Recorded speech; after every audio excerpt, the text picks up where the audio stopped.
Salvete discipoli. Since we didn't get to go over this together in live class, I wanted to record a little overview of what happened in the Punic Wars. We have watched several videos about these, but I know a lot of information can kind of get all balled up in your head. So I wanted to give a little spoken review with some illustrations to help you remember what went on in these and to highlight some important key points.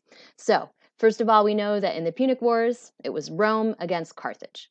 Rome up here in modern Italy, and Carthage down here in Africa, which is modern Tunisia.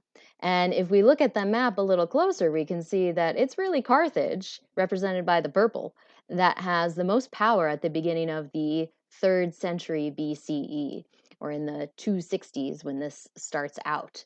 And supposedly some of the animosity between them stretched back to the story of Aeneas, who stopped in Carthage on his way to Rome after he had to leave Troy when it was destroyed, supposedly in the Trojan War. And of course, did any of that really happen? Hard to say, but it was a story that the Romans and the Carthaginians also, but particularly the Romans, told as an explanation for why they were such great enemies for so long. And they would end up fighting in 3 Punic Wars. It was pretty serious. So they're called Punic Wars, we remember, because traditionally the Carthaginians were believed to be descended from Phoenicians, and this Punici or Poini word is what the Romans used to name the Carthaginians. And even though they had some alliances in the past, if you remember when we talked about Pyrrhus, that Greek general who had a Pyrrhic victory against the Romans, the first supposed Pyrrhic victory, where that term comes from. At the time, Rome had been allied with the Carthaginians, but they didn't last as allies for very long. And so they first ended up fighting in the First Punic War in 264 BCE over Messina, which is this wee little town right on the kind of closest corner of Sicily to the Italian peninsula. So here we have Sicily again, off the toe of Italy. It's basically an extension of the Apennine Mountains that run all the way down Italy, down the toe, and then whoop, over. So it's basically kind of one big mountain that happens to be separated from Italy by a little bitty strait, a little bitty bit of water. And it had Greek colonies on it. It had Phoenician colonies on it. It had, which would have been connected to the Carthaginians, even some Italian power trying to have over it. So it's a very like multicultural land that a lot of people want to have some control over. And so come the First Punic War, Carthage, Rome, and the city of Syracuse were all, which was a Greek city, were all struggling to have power over Messina, which is kind of an important, port town right near the toe of Italy. And Syracuse down here, ends up allying themselves with the Romans and Italy. And the Roman army successfully besieges a town called Agrigentum. And at the time, Carthage has this really strong navy, but they've got a pretty small army. And remember, they mostly have mercenaries, whereas Rome has a really strong army, but no navy, and some Italian allies that are willing to help them out. So some things are working on the side of the Romans for this particular fight. And so initially, Rome has some pretty decent success. When they're fighting on land, they're doing pretty good. But when they need to fight at sea, they just cannot match the Carthaginians. They are tough naval battlers. So the Romans start to build ships, and some say they even were doing it based on the designs that the Carthaginians used for their own warships. So even though they weren't the first ones to do it, though, they ended up building 100 different ships over the war. They learned pretty quickly how to fight effectively on water, how to build ships that can fight effectively on water. And come the year 256, there's 2 consuls, remember, our elected leaders that specifically not only lead Roman government, but actually lead attacks.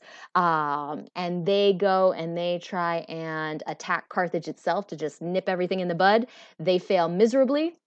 It is not good, and the war just keeps dragging on for 15 years on land, on sea.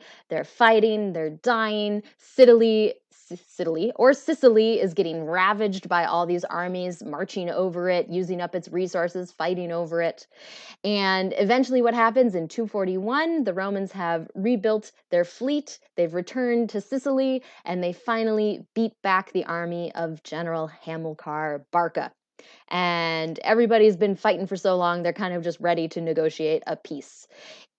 And the Carthaginians agree to leave Sicily and to pay the Romans for their reparations. So ultimately, Rome wins, and it's successful for them. And we remember that some of the reparations that they have to pay and the difficulties that they have after the end of this war are what will ultimately lead to the Second Punic War. So some things to keep in mind are the fact that warfare has changed for the Romans. We didn't hear too much about this, but there was this cool thing that the Romans invented called the corvus, which was basically a method by which they could sort of fight with land tactics on sea by having a thing that they could lower onto a nearby enemy ship, and that would allow them to climb over into the ship and then fight hand to hand. That's kind of a wild thing.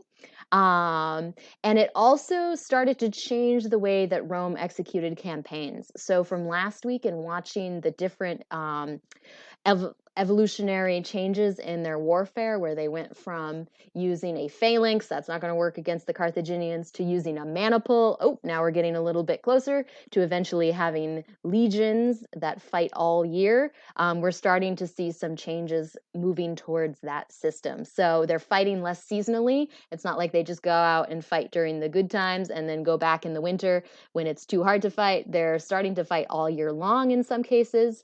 They're requiring more officials in office and more specific official generals to be leading these armies, and Rome has become a serious naval power. After the First Punic War, we remember that the Carthaginians were in trouble. They cannot pay their own mercenaries. And Rome, kind of amid all the chaos and the struggle that Carthage is having, they gain Sardinia and Corsica as well. So Rome gets Sicily down here, and Sardinia and Corsica. And these would be the first sort of main holdings that Rome would have outside of the Mediterranean, or outside of the Italian peninsula in the Mediterranean. And this is really their first steps in really starting to expand. Also, resources from the Iberian Peninsula. We're talking about, here, I'll scroll down, modern Spain and Portugal, that's the Iberian Peninsula, had at the time made it possible for Carthage to have so much success in the war. They were able to get people to fight from there, their mercenaries. They were able to mine gold. They were able to get timber, which they didn't have as much of, to build their ships. And so after the First Punic War, Hamilcar Barca, remember, had said he was going to go up there, and ultimately what he did was use it to get resources and to supposedly get money to pay back the Romans. And Hasdrubal, his son-in-law, continues to do that. And then Hannibal Barca takes over and continues to increase Carthage's power. So for the time between the First Punic War and the Second Punic War, it's like this Barca family just trying to consolidate and gain power for the Carthaginians. And we can see how Carthaginian territory was here in 265, but then the green is stuff that they lost after the First Punic War, but then they're gaining more area coming up to the Second Punic War. So the Second Punic War happens starting in 218. We can see it last till almost the turn of the century, 17-18 years. This is when Carthage decides to strike back. And remember, it happened over, I'm going to jump down a little bit too much, whoop, and we're going to jump back up, over the town of Saguntum in eastern Spain. There was some difficulties over, what's the Ebro River? What are we not supposed to cross? Where are we? And the people of Saguntum asked Rome for help.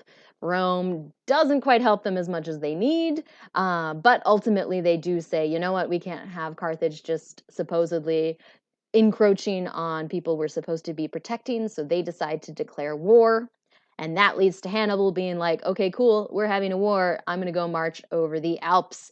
And we remember that involved elephants, a lot of loss of human life, a lot of loss of elephant life, but ultimately it was successful. He got into Italy and into the north of Italy, and we can see the river Trebbia up here. And even though his forces had a long hike over, he would end up having a lot of success at various battles, primarily because he was such a good general and he was so good at figuring out the lay of the land, being able to use tricky tactics to surprise the Romans, to use the environment against them, to hide parts of his army and then attack when they were least expected. And so Quintus Fabius Maximus gets appointed dictator for the Romans at this time after the defeat at Lake Trasimene. And we can see that Lake Trasimene is way down here. I'll scroll down a little bit more so we can see.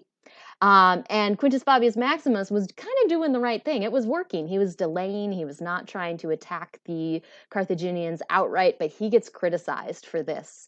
And when another sort of second dictator tries to help him out, quote unquote, by trying to have an attack and they get defeated at Cannae, boopty boopty boop, moving down here.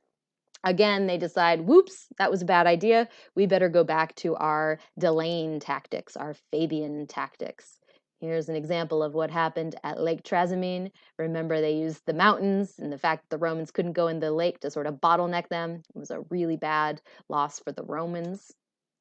Remember at Cannae, that was the battle where a smaller force was able to encircle and then overpower a larger force. He put his weaker men in the middle. He put his stronger men and cavalry on the sides. The Romans just pushed them forward and boom, they were encircled. After Cannae, the Romans are like, ooh, this was bad. We better go back to delaying.